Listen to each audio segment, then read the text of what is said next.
Watch them amplify the sound. Social media secrets, breaking barriers down. Powered by a pulse, tools so profound. Simplify the hustle, kings wear the crown. Social media simplified, impact amplified. Breaking through the noise, realizing unified. Hello, everyone, and welcome to a very special first ever live edition of the Social Pulse podcast. We're coming to you live on our official launch day to celebrate and to kick things off with an incredibly important conversation. For those of you who are just discovering us, Social Pulse podcast is where we dig into the real challenges, successes, and the stories of social media professionals doing the work every single day, just like you. And today, we're diving headfirst into one of the biggest challenges there is, staying ahead of the curve in organic social media without burning out. To help us tackle this, I am not alone. I am thrilled to be joined by an absolute powerhouse panel of experts. Ladies, I will let each one of you take just a moment to introduce yourself and what you're currently doing, starting with you, Jen. Oh, and I wasn't expecting to be first up. I'm here.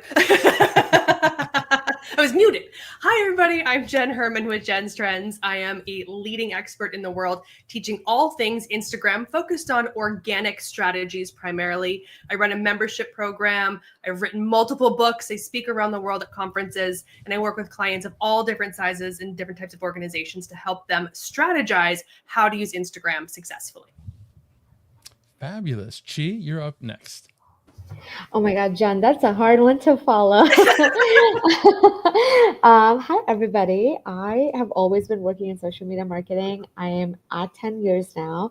I'm currently a freelance social strategist. I'm a social creative director, and I've worked with multiple brands. My last gig was with HubSpot for the last 2 years. I led all of their B2B socials. So if you ever saw HubSpot being unhinged on LinkedIn, that was likely me. And other than that, I'm also a content creator. So I used to make a lot of content on Twitter, RIP. And now I just kind of like use LinkedIn as my primary platform. And I'm always on Instagram. I'm always on Threads. All of that to say I'm chronically online. So I am here for everything social. Fantastic. Claudia, how about you? Hi, everyone. I'm Claudia Sandino. I've been doing social media myself as well since 2010, so it's been 15 years. Also chronically online, like everyone here, I'm sure. we have that in common. I love it, though. That's definitely something that I'm sure we all have in common, is the passion for the job. I'm a social media executive at an agency right now. I lead social at Omnivore. And then I also like to leverage AI for social media professionals and teach everyone everything that I'm learning right now because I love to play. Fantastic. And Julie? I am Julie Riley. I am the social media manager at Construct Connect. We are a B2B SaaS software for the construction industry, commercial specifically in the construction industry. I have been in social media marketing for 15 years as well. I feel like a lot of us got started at the early days here. And international keynote speaker, kind of done all things social, from working for other tech companies, running my own agency, freelancing. So it's been the whole gamut of social media experience.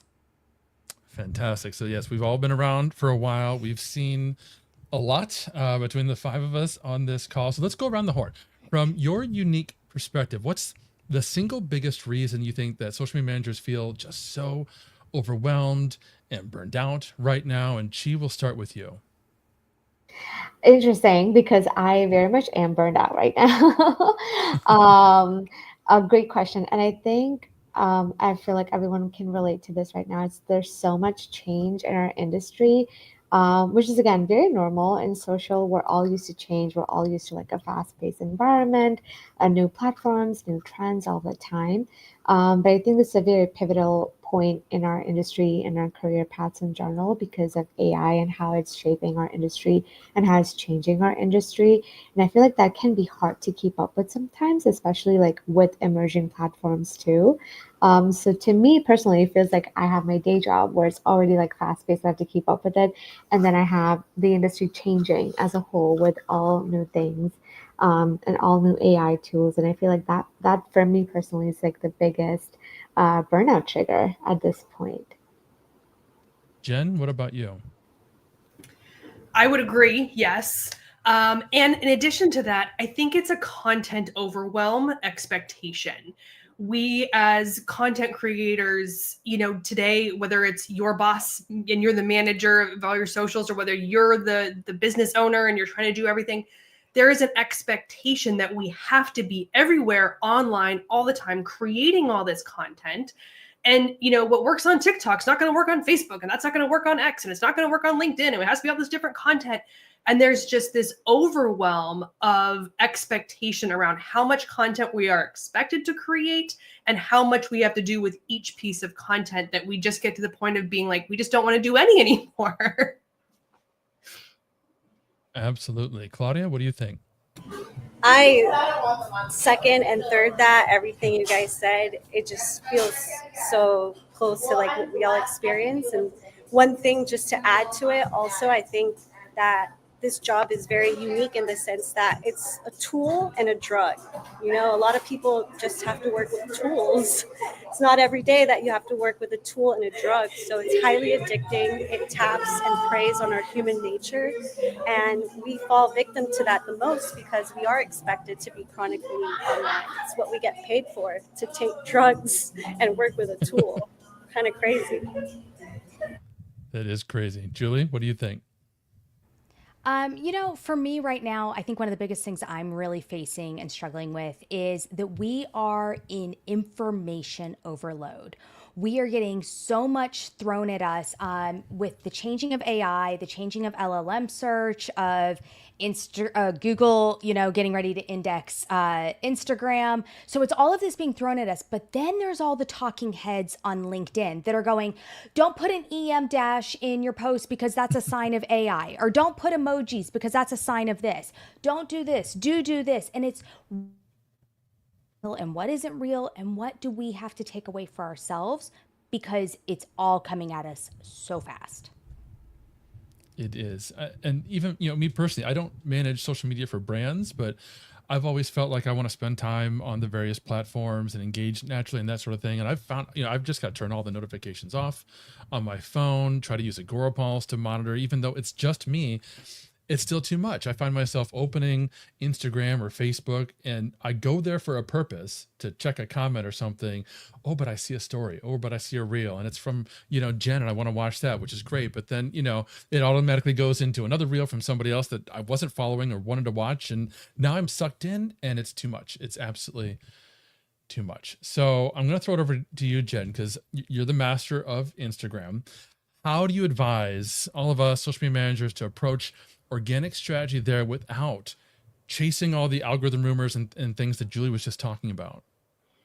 So the one thing I'm going to preface this with, and just to clarify, the algorithm really doesn't change that often. It's one of the most common things people come to me and say, Instagram's algorithm's changed again. And I'm like, really? It hasn't. In the last 10 years, it's only changed about 6 or 7 times.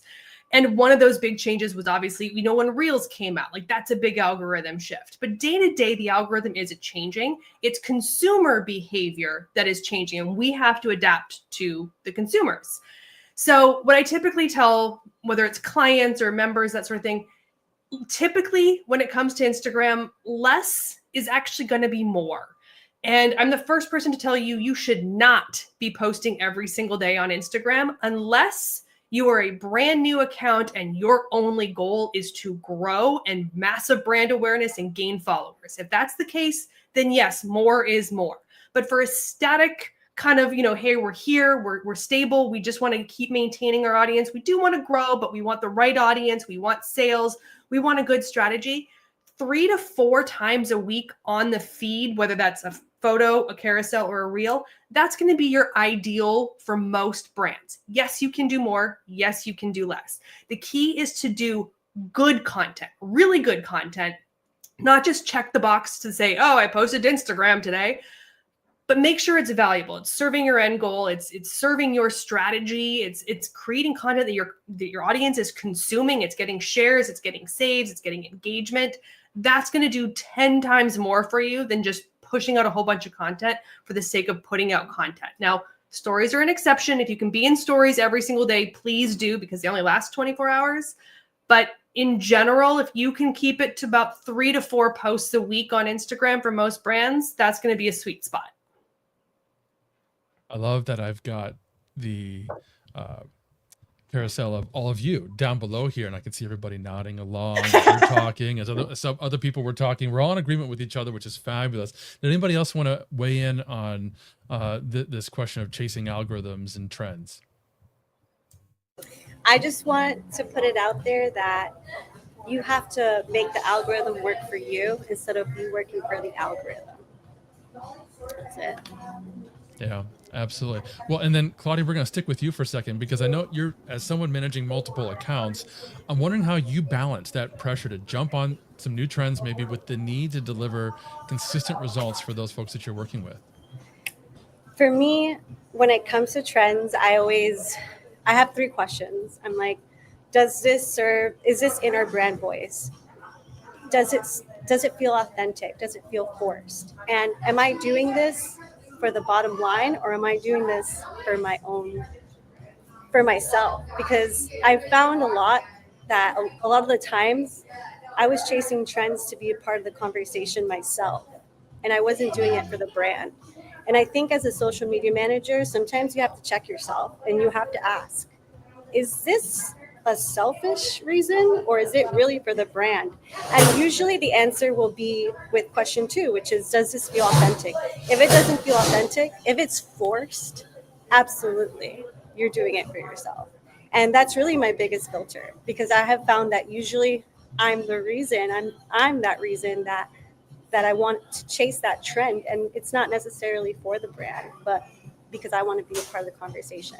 And as a social media manager, it's in our nature to want to be a part of the conversation. So I think using that as a filter is really important. Absolutely. And it's definitely counterproductive, right? When we're chasing those trends personally, it's not really helping the brand, and it's just taking up our own time and our own focus, which there are much better things for us to focus on. Chi, I'm wondering, from a marketing leadership perspective, how do you decide which platforms or trends are worth dedicating real resources to? Yeah, I mean, it's a great question, because at HubSpot, when I started about 2 years ago, we were not a brand that jumped on memes or trends. I think I was the first person to post a meme from that brand account, which is interesting. So if you ever saw the Barbie meme, that was like the first ever meme that HubSpot ever posted. And similar to what was just said, I would have that filter of like, does this make sense for our brand account? And I'm a very critical person, so I would always be like, if I saw this from a CRM account, would I be like, what the hell are they doing? Or would I want to be a part of the conversation? Would it further the conversation? And a second question I always ask is that, will our audience get it? So I skew more towards Gen Z, but when I'm doing trends for bigger brands and ones that have like an audience that probably spans generations, I have to be very honest with myself. Like, yes, I see this on my feed. My friends talk like this and we crack these jokes. But will everybody who sees it get it? Or is this going to be one of those things like, what are they talking about? What is this brand saying? So it's a very important filter to have, is like, how widespread is this trend, one, and two, will your audience actually understand it? Will they be able to participate in the joke? Will they laugh? Or is this going to be something that's going to turn them off? And the second thing about emerging platforms is also another story of when I joined HubSpot. Threads just launched in the first week of my job. And the first week of my job was also the week where the company shuts down for a global week of rest. So this new platform came up, and obviously I was like, I'm going to go grab the handle and we can decide what we have to do later. But it was such a huge viral like shift towards Threads, at least for that first month, because everyone was kind of like leaving Twitter, where it just felt wrong to wait for a week to say something on there. So I said something very simple. I'm like, hello, everybody. And for some reason, that was a huge hit. And so when it comes to emerging platforms, like, rule of thumb, always grab your handle. Otherwise, you're going to have to buy it out, which is very, very bad. You're going to cost your company a lot of money. So once you grab the handle, then it's really up to you if you're familiar with the format. So if something that is kind of like a replica of TikTok or Reels comes up, like the Chinese app we had for like a month when TikTok was going down, sure, you can jump on it because it's a familiar format. So keeping that in mind, like Threads was very familiar to Twitter, and I was the Twitter lead for HubSpot. So it's very easy for me to kind of like copy paste that voice and copy paste that kind of content into Threads. And if it is an unfamiliar format or platform, still grab the handle, and then you can like create a great game plan around it. I definitely think it's worth experimenting with new platforms. You don't have to make it your primary. You don't have to invest a lot of time and effort into it, and leave your primary platforms away. But I do think it's so important to experiment because one, it keeps you with the pace of where things are moving. You also never know when a platform is going to take off. Like TikTok came out of nowhere. Like it was not something that we, like Facebook or Instagram, where like it grew over time. So it keeps you just like exercising your, I think, knack for speed, creativity, and experimental nature, which I feel like can be very easy to let go of, like once you find your primary platforms. So that's one reason where I like try to do as much as I can. However, you have to like draw a boundary. Like you cannot be spending like 5 hours out of your day experimenting on new platforms and neglecting primary channels. But it's important to like be in the know and like understand what is happening out there, what is coming up. Because again, what the generation before me liked to do or the platforms they were active on is not the same as mine is and won't be the same for the one after. And I think like that, a little bit of that fear is what keeps me on my toes and keeps me looking for like what's coming up and like what I should be trying and what I should be doing next. That makes a lot of sense. And your point earlier about recognizing that the people that you're seeing in your feed, the conversations, the style speaking that you're seeing in your feed might not be the same as your target audience, which is why I want to throw it to you, Julie, because you manage social for a B2B SaaS brand in the construction space. Not the most glamorous industry across social media. What's your advice for finding and creating compelling, engaging content when your topic just isn't naturally visually or trendy? Yeah, so I think the big thing is really finding a balance. You still have to put out content about the product. You still have to put out content that's going to bring in leads, your blogs, kind of that not as glamorous and exciting content. But it's also utilizing the voices within the company where you can get the thought leadership pieces. We have an amazing economics team, and every month we put out a 2 to 3 minute video from our chief economist that just gives the top 5 things they're monitoring for the month coming up in the construction economy. And we do that in a reel format, and then it also goes on YouTube. And so finding those things that we can kind of get the thought leadership. Or did the company get together in person? Because we are remote, but we do also have a home base, home office, and we have get-togethers and gatherings for like our quarterly town halls. Sharing out that kind of behind the scenes of the company. If we're involved in a charity project, which we do a big one every year called AEC Cares, and we just wrapped up. So how can we bring the human element to this side of the business that sometimes might just be more dull and informational, and keeping it from just being blog post after blog post, product update after product update, because nobody is going to be interested in that over time. So it's really pulling in that balance and utilizing the people within the brand. We have some amazing customer series that we do where we do testimonial interviews with our customers. We kind of get together with them periodically. We have a team that works with our customers to find out what they're doing in their business and sharing kind of those highlights and aspects. So it's pulling out beyond just the product and just the updates. Got it. Now, this next question I'm going to just throw out to the room because Chi got me thinking about, okay, Threads dropped. So now we got to start a whole new platform. And that in itself is a stressor, I think, for a lot of social media managers. Gosh, okay, we have to now come up with a blue sky strategy or whatever. What about the reverse? What about, do we have the option to omit a platform? Like, does every brand still need to be on Facebook in 2025? What's the thought process for deciding when is it okay to abandon a platform? Anybody want to weigh in on that? Yeah. Go ahead, Claudia. Go ahead, Julie. Okay. I was just going to say, I think this is one of those where it kind of really goes back to the old days of looking at who is your audience, where does your audience live? What are they doing and where are they spending their time on social media? If you start testing it, go test it by all means. Grab the handle, so that way you have it locked down either way, and test your time over there. And if you're going over there and you're not getting any traction, you're not getting any growth, you're discovering that your audience isn't there.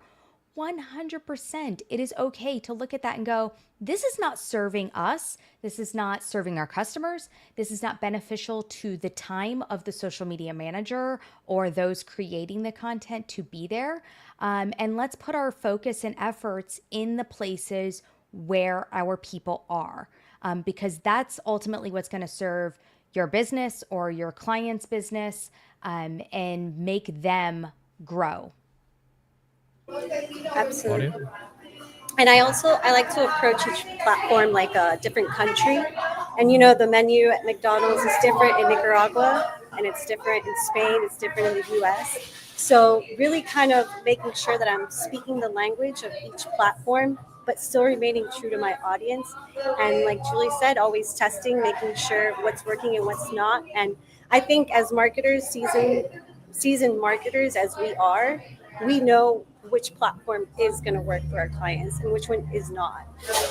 So I tend to go in that way, but I always have like a wild card. I always make sure I have a wild card platform. Recently for a strategy, I was convinced that Facebook was going to be the winner and LinkedIn was my wild card. And through testing, I found that out. So I think it's just really important to keep an open mind and know that you don't have to be on every platform. I personally always tell my clients that I'd rather do one platform right and find out what works for the audience in the top platform, and then kind of grow the other ones and take that formula to the other platforms. But I do think that quality over quantity always wins on social, whether it's when it comes to content, platforms, copy, everything. Quality is always better than quantity. Fantastic advice. Yeah. We were all nodding our heads vigorously when you said focus on one platform first. I love that. Do you guys have any other advice for the folks that are listening? They're feeling burned out. They're feeling overwhelmed. Any other advice, tips, tricks, suggestions for them other than, hey, let's start an AI startup and just make $1 million tomorrow and have it do all the work for you? I would say, obviously we're here on behalf of Agorapulse, and Chi has worked with HubSpot, but you need tools, whether it's an AI tool, whether it's a scheduling tool. Like, we are long past the days of being able to do everything by yourself, like 100% manually. It's just not rational in today's workplace to create all your content individually and to manually post everything, or to Tuesday at 9 a.m. be like, oh, I haven't got anything ready to go. What am I going to post today?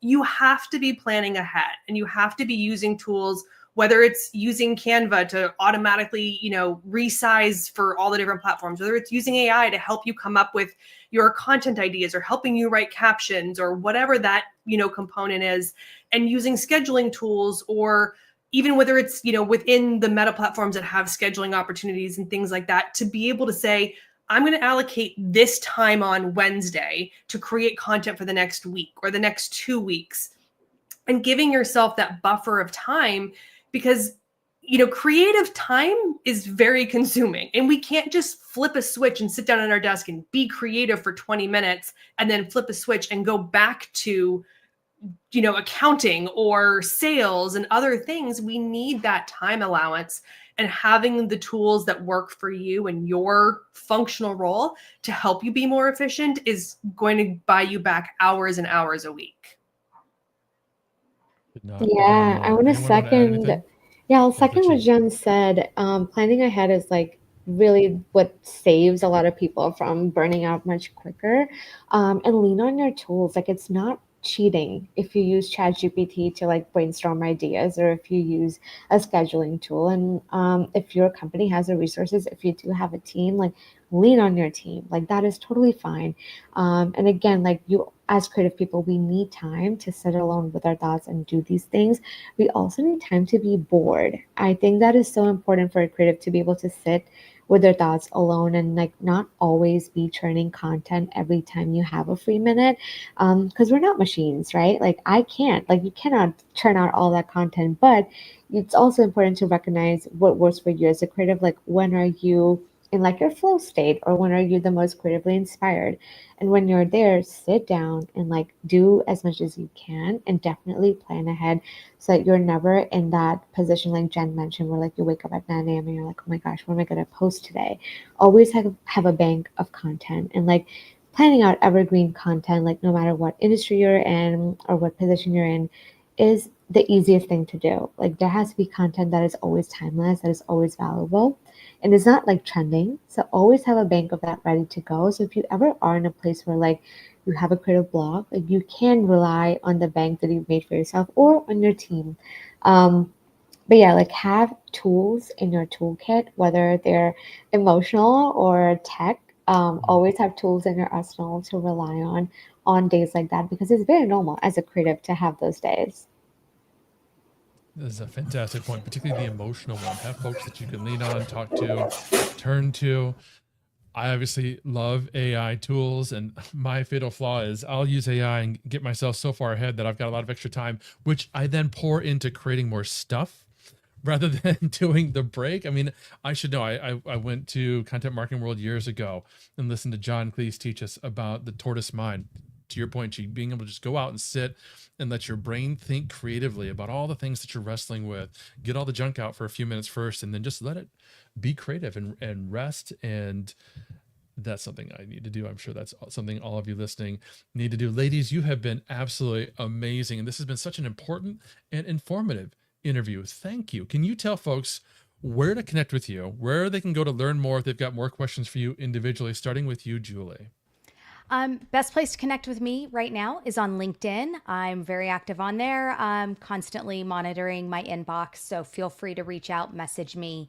If you send me a friend request over there, then make sure you send me a message with it though. Tell me where you found me, because I don't accept everybody's requests. So make sure you let me know where you found me. Awesome. And Claudia? Hi, everyone. You can definitely find me on LinkedIn. That's where I'm the most active. And I just wanted to also close with one piece of advice. Set boundaries for yourself also. Like I have a 2-hour limit on Instagram, and my goal is to bring it to 1. So I know I only have 2 hours to do anything I have to do on Instagram, and whatever's left over is for me, or vice versa. And on LinkedIn, I won't touch it on the weekends. X, I won't touch it unless it's for a client. Like I have boundaries with all of these platforms in different ways, and I just wanted to put that out there. Fantastic advice. Chi? Claudia, I have to say you're so brave. You've inspired me to like do time limits on mine as well. I'm unfortunately there on every platform. So if you're listening, but my most active ones would be LinkedIn, Instagram, and X. So feel free to connect with me there, send me a message. And yeah, like Julie said, let me know that you came from this Agorapulse podcast. That would make me super happy. And I love to talk shop or just share memes, whatever makes you happy. But I'm happy to connect. Awesome. And Jen? You can find me on Instagram. It's probably the best place. I'm Jens, JENNS_trends. My brand name is Jen's Trends. So you can find me there. That links to my website and everything else. I share tons of educational resources for things that are going on Instagram, new updates, things you need to know, tips, tutorials, all that sort of stuff, as well as, mom life and all the other things going on. So please connect with me over there. Feel free to, like Julie said, shoot me a DM. Let me know you heard me here on the podcast. I would love to connect with you and say hi. Awesome. Thank you all. Massive thank you to all of you who joined us live today. Your questions and comments in the chat were fantastic, and exactly why we're building this community. This conversation is what the Social Pulse podcast is all about. If you haven't already, please take 2 minutes to find Social Pulse podcast on Apple, Spotify, or wherever you listen, and hit that subscribe button so you never miss an episode. And if you're enjoying the show, drop us a rating and review. It's the absolute best way to support us and help other social media pros find these conversations. Finally, to continue this discussion, please join our exclusive community on Facebook. Just search for Social Pulse Community on Facebook to network with our amazing guests and literally thousands of other professionals just like you. Thank you again for making our launch day so special. Until next time, friends.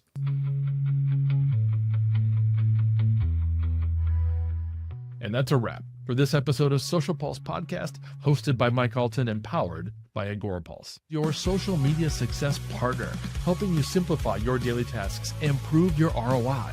You can learn more and grab a trial at agorapulse.com. If you found today's conversation valuable, please hit subscribe on your favorite podcast players, and we'd be so grateful if you'd leave us a review. For more great content and to join our Social Pulse community, head over to facebook.com/Social Pulse Community. Until next time, remember, social media simplified, impact amplified.